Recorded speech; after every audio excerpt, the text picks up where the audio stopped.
Hi friends, എല്ലാവർക്കും online ക്ലാസ്സിലേക്ക് സ്വാഗതം. ഇന്ന് നമ്മൾ ഡിസ്കസ് ചെയ്യുന്നത് 6ാം ക്ലാസ്സിലെ മാത്സിലെ 7ാമത്തെ പാഠഭാഗമാണ്. അതിൽ നമ്മൾ ഒരുപാട് ക്വസ്റ്റ്യൻസ് നമ്മൾ ചെയ്തു. ഇന്ന് നമ്മൾ ചെയ്യുന്നത് പേജ് നമ്പർ 110 ക്വസ്റ്റ്യൻ ആൻസർ ആണ്. ഓക്കെ, ആകെ നമുക്ക് 3 ചോദ്യമാണുള്ളത്. പക്ഷെ ആദ്യത്തെ ചോദ്യത്തിൽ തന്നെ നമുക്ക് 4 കണക്കുകളുണ്ട്. അപ്പോൾ ഇതുവരെയുള്ള പ്രോബ്ലംസ് ഒക്കെ നിങ്ങൾ ചെയ്തു നോക്കി എന്ന് വിചാരിക്കുകയാണ്. നിങ്ങൾക്ക് മാത്സ് നിങ്ങൾ ചെയ്യുമ്പോൾ ഒരു പേനയും ഒരു കടലാസും നിങ്ങൾ കൂടെ വയ്ക്കുക, എന്നോടൊപ്പം ചെയ്യാൻ ശ്രമിക്കുക, അല്ലെങ്കിൽ നിങ്ങൾക്ക് മനസ്സിലാവാൻ പ്രയാസമാണ്. ഓക്കെ, അപ്പോൾ നമുക്ക് ആദ്യത്തെ ചോദ്യം നോക്കാം. ഒരു പുസ്തകോത്സവത്തിൽ വാങ്ങുന്ന പുസ്തകങ്ങൾക്കെല്ലാം 15% വിലക്കുറവുണ്ട്. ശ്രീനയും കൂട്ടുകാരും വാങ്ങിയ പുസ്തകങ്ങളുടെ വില നോക്കൂ. അപ്പോൾ ശ്രീന വാങ്ങിയത് 540 രൂപേൻ്റെ ഒരു ബുക്കാണ്. ടെസ്സി വാങ്ങിയത് 375 രൂപയുടെ ബുക്കാണ്. നാസർ 630 രൂപ. ജേക്കബ് 432 രൂപ. നാലും ആളും 4 തരത്തിലുള്ള പൈസക്കാണ് വാങ്ങിയത്. അപ്പോൾ നമ്മൾ 15% ഡിസ്കൗണ്ട് ആണ് എല്ലാ പുസ്തകത്തിനും അനുവദിച്ചിട്ടുള്ളത്. അപ്പോൾ നമുക്ക് ആദ്യം ശ്രീനയുടേത് നോക്കാം. ഓരോരുത്തരും എത്ര പൈസയാണ് കൊടുക്കേണ്ടതെന്ന് നോക്കാം. ആദ്യം ശ്രീന വാങ്ങിയത് എത്ര രൂപയാണ്? 540 രൂപയാണ് എന്ന് പറഞ്ഞു. അതിന് ഡിസ്കൗണ്ട് എന്ന് പറയുന്നത് എത്രയാണ്? ഡിസ്കൗണ്ട് എന്ന് പറയുന്നത് 15% അല്ലേ? 15% ഡിസ്കൗണ്ട്. ഓക്കെ, കിഴിവ്. അപ്പോൾ 500 രൂപയുടെ കിഴിവ് എന്ന് പറഞ്ഞിട്ടുണ്ടെങ്കിൽ 500-ൽ 15. ഇതിനെ നമുക്ക് ഈ 540-നെ നമുക്കൊന്ന് വേർതിരിക്കാം. നമുക്ക് 540-നെ എങ്ങനെ വേർതിരിക്കാം? 500, 40 ഇങ്ങനെ 2 തരത്തിൽ നമുക്ക് ഇതിനൊന്ന് വേർതിരിച്ച് എഴുതാം. ഓക്കെ, അപ്പം 500-ൽ 15 അല്ലേ? 500-ൽ ആദ്യം നമുക്ക് 15 കാണാം. 500 എന്ന് പറയുമ്പോൾ അതിൽ എത്ര നൂറുണ്ട്?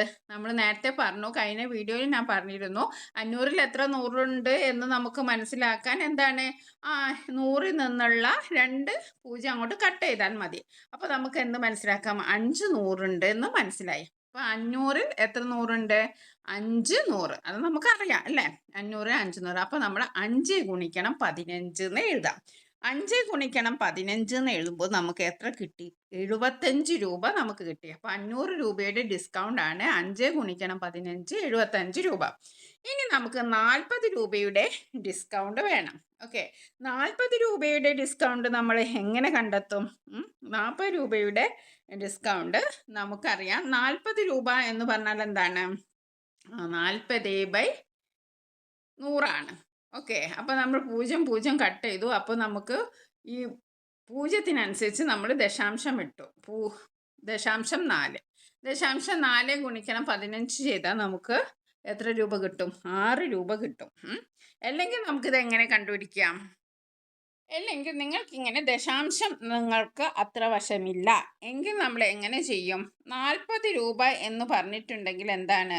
40 രൂപയെ നമുക്ക് 4 ഗുണിക്കണം 15 എന്ന് എഴുതാം. ഇത് ഈ 15 കൊണ്ട് ഒരു 0 കൂടി ആഡ് ചെയ്ത് കൊടുക്കുക. എന്തിനാണ്? 4 ഗുണിക്കണം 15 എന്ന് പറയുന്നത് 100-ലാണ്. അപ്പം 15 രൂപയാണ്. ഓക്കെ, 100-ൽ അനുവദിച്ചിരിക്കുന്ന ഡിസ്കൗണ്ട് ആണ് 15 രൂപ. അത് നമ്മൾ 40 എന്ന് പറയുമ്പോൾ 100 ഇല്ലല്ലോ. അപ്പം നമുക്കത് പൈസയിലേക്ക് മാറ്റാം. അപ്പോൾ 15 150 പൈസയിലേക്ക് നമുക്ക് മാറ്റാം. ഒന്നുകിൽ നമുക്ക് ഇങ്ങനെ ചെയ്യാം, അല്ലെങ്കിൽ 15-നെ നമുക്ക് പൈസയിലേക്ക് മാറ്റിയാൽ 150 എന്ന് കിട്ടും. അപ്പോൾ 4 ഗുണിക്കണം 150 എന്ന് നമ്മൾ ചെയ്തിട്ടുണ്ടെങ്കിൽ നമുക്ക് കിട്ടുക 600 പൈസയാണ്. 600 പൈസ എന്ന് പറഞ്ഞിട്ടുണ്ടെങ്കിൽ അതിൻ്റെ അർത്ഥം എന്താണ്? 6 രൂപയാണ്. ഓക്കെ, അതാണ് ഈ 6 രൂപ കിട്ടുക. ഇങ്ങനെ 2 വിധത്തിൽ നിങ്ങൾക്ക് ചെയ്യാം. ഒന്നെങ്കിൽ ദശാംശമായിട്ട് നിങ്ങൾക്ക് എഴുതാം. 40 എന്ന് പറയുമ്പോൾ 0.4 അപ്പോൾ 4 ഗുണിക്കണം 15 ചെയ്താൽ നമുക്ക് 6 കിട്ടും. അല്ലെങ്കിൽ നമുക്ക് ചെയ്യേണ്ടത്, നമുക്ക് 150 പൈസ എന്ന രീതിയിൽ നമുക്ക് ചെയ്യാം. അപ്പോൾ 4 ഗുണിക്കണം 150 എന്ന് പറഞ്ഞിട്ടുണ്ടെങ്കിൽ എത്രയാണ്? 600 ആണ്. 600 പൈസയാണ് ഇവിടെ വരുന്നത്. അപ്പോൾ നമുക്ക് എന്ത് എഴുതാം? 6 രൂപ എന്ന് എഴുതാം. ഓക്കെ, എങ്ങനെ ആയാലും നമുക്ക് ആദ്യം 75 രൂപയും പിന്നീട് 6 രൂപയും, അതായത് 40 രൂപയുടെ കിഴിവ് 6 രൂപയും കിട്ടി. അപ്പോൾ 75 കൂട്ടണം 6 എത്രയാണ്? 75-ഉം 6-ഉം കൂട്ടിയപ്പോൾ നമുക്ക് 81 രൂപ കിട്ടി. അപ്പോൾ നമുക്ക് ഡിസ്കൗണ്ട് എത്രയാണ് ശ്രീനക്ക് കിട്ടിയത്? 540-ൽ നിന്ന് 81 നമ്മൾ കിഴിക്കുക. അപ്പോൾ 10 നിന്ന് 1 പോയാൽ 9. അപ്പോൾ 3 കടം കൊടുത്താണ് ഇവിടെ. അപ്പോൾ 4 ഉണ്ടാവില്ല, 3 ഉണ്ടാവുള്ളൂ. 3-ൽ 8 പോവില്ല. അപ്പോൾ നമ്മൾ 1 കടം വാങ്ങി. 13 നിന്ന് 8 പോയാൽ 5 ആണ്. പിന്നെ ഇവിടെ 5 ഇല്ല, നമ്മൾ കടം കൊടുത്താണ്, അതുകൊണ്ട് ഇവിടെ 4 ആണ്. അപ്പോൾ നമ്മുടെ ഉത്തരം എന്താണ്? 459 രൂപയാണ്. ഓക്കെ, ഇനി അടുത്ത ആൾ ആരായിരുന്നു? ടെസ്സിയാണ്. ടെസ്സിക്ക് 375 രൂപയാണ്. അപ്പം നമുക്ക് 375 ആണുള്ളത്. അതിനെ നമുക്ക് 300, 50, 25 എന്ന് നമുക്ക് മാറ്റാം. ഓക്കെ, 3 വിധത്തിൽ നമുക്ക് എഴുതാം. അല്ലെങ്കിൽ 300, 70, 5 അങ്ങനെയും മാറ്റാം. 300, 50, 25 അങ്ങനെയും മാറ്റാം. ഓക്കെ, നമ്മളിവിടെ 300, 50, 25 ആ രീതിയിലാണ് നമ്മൾ മാറ്റിയത്. അപ്പോൾ 300 രൂപയ്ക്കുള്ള കിഴിവ് എന്ന് പറയുമ്പോൾ 300 രൂപയ്ക്കുള്ള കിഴിവ് എന്ന് പറയുമ്പോൾ 15%. അപ്പം 300-ൽ എത്ര 100 ഉണ്ട്? 3 100ആണുള്ളത്. 3 ഗുണിക്കണം 15. 3 ഗുണിക്കണം 15 നമുക്കറിയാം 45 രൂപയാണ്. അപ്പോൾ 3 ഗുണിക്കണം 15 എന്ന് പറയുന്നത് എത്രയാണ്? 3 ഗുണിക്കണം 15 എന്ന് പറയുന്നത് 45 രൂപയാണ്. അപ്പോൾ ആദ്യത്തെ നമുക്ക് 45 രൂപ എന്ന് കിട്ടി. ഇനി രണ്ടാമത്തേത് നമ്മൾ 50 രൂപയാണ്. 50 രൂപയ്ക്കുള്ള കിഴിവ് എന്ന് പറയുമ്പോൾ നമുക്ക് എങ്ങനെ ചെയ്യാം? 2 രീതിയിൽ ചെയ്യാമെന്ന് നമ്മൾ നേരത്തെ പറഞ്ഞു. ഒന്നുകിൽ നമുക്ക് എങ്ങനെ ചെയ്യാം? നമുക്ക് ദശാംശ രൂപത്തിൽ എഴുതാം, അല്ലെങ്കിൽ നമുക്ക് പൈസ രൂപത്തിൽ എഴുതാം.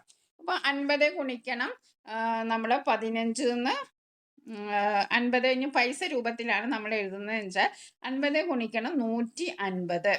50 ഗുണിക്കണം 150 എന്ന് പറയുമ്പം നമുക്ക് കിട്ടുക 750 ആണ്. അപ്പം പൈസ എന്ന് പറയുന്നത് 7 രൂപയും 50 പൈസയുമാണ്. അതാണ് നമുക്ക് ഇവിടെ കിട്ടിയിരിക്കുന്നത്. ഇനി നമുക്ക് 25 രൂപയ്ക്കുള്ള കിഴിവ്. 25 രൂപ എന്ന് പറയുമ്പോൾ 25 ഗുണിക്കണം 150. 25 ഗുണിക്കണം 150 എന്ന് പറയുമ്പോൾ എത്രയാണ്? 375 ആണ്. 375 ആണ്. 250 ഗുണിക്കണം 150. അപ്പം 375 പൈസ എന്ന് പറയുമ്പോൾ അപ്പോൾ 25 ഇൻറ്റു 150 ചെയ്തിട്ടുണ്ടെങ്കിൽ നമുക്ക് 3.750 കിട്ടും. ഓക്കെ, അപ്പോൾ നമ്മൾ ദശാംശം 100 3 ദശാംശം നമ്മൾ മാറ്റി എഴുതാം. 3 രൂപയും 75 പൈസയുമാണ് നമുക്ക് കിട്ടുക. അപ്പോൾ നമുക്കിവിടെ ആകെ കിഴിവ് എന്ന് പറയുമ്പോൾ എത്രയാണ് നമുക്ക് കിട്ടിയത്? ആദ്യത്തെ 45 അല്ലേ, 300-ൻ്റെ 45 രൂപ. പിന്നെ നമുക്ക് കിട്ടിയത് 750-ഉം പിന്നെ 375-ഉമാണ്. ഓക്കെ, 750-ഉം 375-ഉമാണ് നമുക്ക് കിട്ടിയത്. അപ്പോൾ നമുക്ക് ആകെ കൂടി എത്ര കിട്ടി? ആകെ കൂടി നമുക്ക് എത്ര കിട്ടി? നമുക്ക് 25 7 3 10 10 5 3 16 56 56 രൂപയും 25 പൈസയും കിട്ടി. അതിൽ നിന്ന് നമ്മൾ 375 ആണ് നമ്മൾ നൽകേണ്ട തുക. അതായത് ടെസ്സി നൽകേണ്ട തുക 375 ആണ്. 375-ൽ നിന്ന് നമ്മൾ 56 25 കുറച്ചാൽ നമുക്ക് കിട്ടുന്ന പൈസ എത്രയാണ്? 318.75 പൈസ. 318 രൂപയും 75 പൈസയുമാണ്. ഓക്കെ, ഇനി നാസറിൻ്റെ പൈസയും നമുക്ക് വേർതിരിച്ച് എഴുതാം. 630 എന്നുള്ളത് നമുക്ക് എങ്ങനെ എഴുതാം? 600 കൂട്ടണം 30. ഓക്കെ, 600 രൂപയ്ക്കുള്ള കിഴിവ് എന്ന് പറയുന്നത് 6 ഗുണിക്കണം 15. 6 ഗുണിക്കണം 15 എന്ന് പറയുന്നത് 90 രൂപയാണ്. ഓക്കെ, 90 രൂപ. ഇനി 30 രൂപയ്ക്കുള്ള കിഴിവ് എന്ന് വെച്ചിട്ടുണ്ടെങ്കിൽ 3 ഗുണിക്കണം 150 പൈസ രൂപത്തിലാണ് നമ്മൾ എഴുതുന്നത്. അപ്പോൾ 450 പൈസ. 450 പൈസ എന്ന് പറഞ്ഞിട്ടുണ്ടെങ്കിൽ 4 രൂപ 50 പൈസ. നമ്മുടെ ഇവിടെ ഒരു ദശാംശം ഇട്ട് കൊടുത്തു. 4 രൂപ 50 പൈസ. ഇനി മുഴുവൻ കിഴിവ് എന്ന് പറയുന്നത് 90 കൂട്ടണം 4 രൂപ 50 പൈസ. അപ്പോൾ എത്രയാണ്? 94 രൂപയും 50 പൈസയുമാണ് മുഴുവൻ കിഴിവ് നമുക്ക് കിട്ടിയത്. നമ്മൾ ആകെ വാങ്ങിയ ബുക്കിൻ്റെ വില എന്ന് വെച്ചിട്ടുണ്ടെങ്കിൽ 630 അപ്പോൾ നമ്മൾ 630-ൽ നിന്ന് 94 രൂപയും 50 പൈസയും നമ്മൾ കുറച്ചിട്ടുണ്ടെങ്കിൽ നമുക്ക് കിട്ടുക എത്രയാണ്? 535 രൂപ 50 പൈസ. 535 രൂപ 50 പൈസയാണ് നമുക്ക് കിട്ടുക. അപ്പോൾ നമുക്ക് നാസർ കൊടുക്കേണ്ട തുക എത്രയാണ്? 535 രൂപയും 50 പൈസയുമാണ്. ഇനി നമുക്ക് അടുത്ത ആളെ നോക്കാം. ജേക്കബാണ്. ജേക്കബിൻ്റെ വില എന്ന് വെച്ചിട്ടുണ്ടെങ്കിൽ പുസ്തകത്തിൻ്റെ വില 432 രൂപയാണ്. ഓക്കെ, അപ്പോൾ 432 എന്ന് പറയുമ്പോൾ നമുക്ക് എഴുതാം 432 ഇങ്ങനെ വേർതിരിച്ച് എഴുതാം. 400 രൂപയ്ക്കുള്ള കിഴിവ് എന്ന് പറഞ്ഞാൽ 4 ഗുണിക്കണം 15 60 രൂപ. 30 രൂപയ്ക്കുള്ള കിഴിവ് എന്ന് പറയുന്നത് 3 ഗുണിക്കണം 1.5 അല്ലെങ്കിൽ 3 ഗുണിക്കണം 150 പൈസ. അപ്പോൾ നമുക്ക് 450 പൈസ കിട്ടും. അതിന് നമ്മൾ ദശാംശ രൂപത്തിൽ എഴുതിയ 4 രൂപ 50 പൈസ കിട്ടും. അതാണ് ഇവിടെ എഴുതിയിരിക്കുന്നത്. പിന്നെ 2 രൂപയ്ക്കുള്ള കിഴിവ് എന്ന് പറയുമ്പോൾ 2 ഗുണിക്കണം 15, അപ്പം 30 പൈസയാണ്. അപ്പം എത്രയാണ് രൂപ എന്ന് പറയുമ്പം 0.3 രൂപ അല്ലെങ്കിൽ 30 പൈസ എന്ന് എഴുതാം. അപ്പോൾ നമുക്ക് ആകെ കിഴിവ് എന്ന് പറയുമ്പം 60 രൂപ, പിന്നെ 4 രൂപയും 50 പൈസയും, പിന്നെ നമുക്ക് കിഴിവ് കിട്ടിയതെന്ന് വെച്ചിട്ടുണ്ടെങ്കിൽ എന്താണ് 30 പൈസയാണ്. അപ്പോൾ എല്ലാം കൂടി നമ്മൾ കൂട്ടിയാൽ എത്ര ഉണ്ടാവും? 64 രൂപയും 80 പൈസയുമാണ്. ഇത് കൂട്ടിയാൽ നമുക്ക് കിട്ടുക 64 രൂപയും 80 പൈസയും. അപ്പോൾ നമ്മൾ 432 നിന്ന് 64 രൂപയും 80 പൈസയും നമ്മൾ കുറച്ചാൽ നമുക്ക് കിട്ടുക 367 രൂപയും 2 പൈസയുമാണ്. 2 പൈസ അല്ല, ഇവിടെ 20 പൈസ. അപ്പോൾ നമുക്ക് എത്രയാണ്? 367 രൂപയും 20 പൈസയുമാണ് കിട്ടുക. ഓക്കെ, ഇനി നമുക്ക് അടുത്ത ചോദ്യം, രണ്ടാമത്തെ ചോദ്യം നോക്കാം. രണ്ടാമത്തെ ചോദ്യം എന്താണ്? ചോദ്യം വായിക്കാം. ഒരാൾ ബാങ്കിൽ നിന്ന് 26,750 രൂപ എടുത്തു. ഒരു വർഷത്തെ പലിശ 12%. ഒരു വർഷം കഴിയുമ്പോൾ എത്ര രൂപ തിരിച്ചടയ്ക്കണം? ഇത് നമ്മൾ എന്ത് ചെയ്യണം? നമ്മൾ വേർതിരിച്ചിട്ട് ഓരോന്നായിട്ട് കാണാം. അപ്പം നമുക്ക് കടമെടുത്ത തുക, അതായത് മുതലിന് 26,750 രൂപയാണല്ലോ. അതിനെ നമുക്ക് എങ്ങനെ എഴുതാം? നമുക്ക് 20,000, 6,000, 700, 50 എന്നിങ്ങനെ ഭാഗിക്കാം. എന്നിട്ട് പലിശ നിരക്ക് 12% ആണെന്ന് പറഞ്ഞിട്ടുണ്ട്. ഓക്കെ, 20,000 എന്ന് പറഞ്ഞിട്ടുണ്ടെങ്കിൽ എന്താണ്? നമുക്കറിയാം 200. 20,000 എത്ര 100 അടങ്ങിയിട്ടുണ്ട്? 200 100ആണ് അടങ്ങിയിരിക്കുന്നത്. അപ്പോൾ 200 ഗുണിക്കണം 12, 2,400 രൂപ. 6,000 രൂപക്കുള്ള പലിശ എന്ന് പറഞ്ഞാൽ 6,000 എത്ര 100 അടങ്ങിയിട്ടുണ്ട്? 60 100ആണ് അല്ലേ? അപ്പോൾ 60 ഗുണിക്കണം 12 എത്രയാണ്? 720 രൂപ. 700 രൂപയ്ക്കുള്ള പലിശ എന്ന് പറഞ്ഞിട്ടുണ്ടെങ്കിൽ എത്രയാണ്? 700 രൂപയ്ക്കുള്ളതെന്ന് പറഞ്ഞാൽ 7 ഗുണിക്കണം 12 84 രൂപ. 50 രൂപയ്ക്കുള്ള പലിശ എന്ന് പറയുന്നത് എത്രയാണ്? 6 രൂപയാണ്. 100 രൂപക്ക് 12 രൂപ പലിശ വെച്ചാൽ 50 രൂപയ്ക്ക് എത്രയായിരിക്കും പലിശ? അതിൻ്റെ പകുതി ആയിരിക്കും, 6 രൂപ. അപ്പോൾ നമ്മൾ പലിശ കണ്ടുപിടിച്ചു. 2,400 കൂട്ടണം 720 കൂട്ടണം 84 കൂട്ടണം 6 രൂപ. അപ്പോൾ നമുക്ക് അതെല്ലാം കൂടിയും കൂട്ടി നോക്കാം. അപ്പോൾ നമ്മൾ കൂട്ടി നോക്കി. നമ്മൾ 2,400 കൂട്ടണം 720 കൂട്ടണം 84 കൂട്ടണം 6 കൂട്ടണം എത്ര നോക്കാം. 6 4 10, ബാക്കി 1 1 2 3 3 8 11, ബാക്കി 1 1 4 5 5 7 12, ബാക്കി 1 1 2 3. അപ്പോൾ നമ്മുടെ ഉത്തരം എത്രയാണ്? 3,210 ആണ്. ഇനി നമുക്ക് അവസാന ചോദ്യം, പേജ് നമ്പർ 110 അവസാനത്തെ ചോദ്യം നോക്കാം.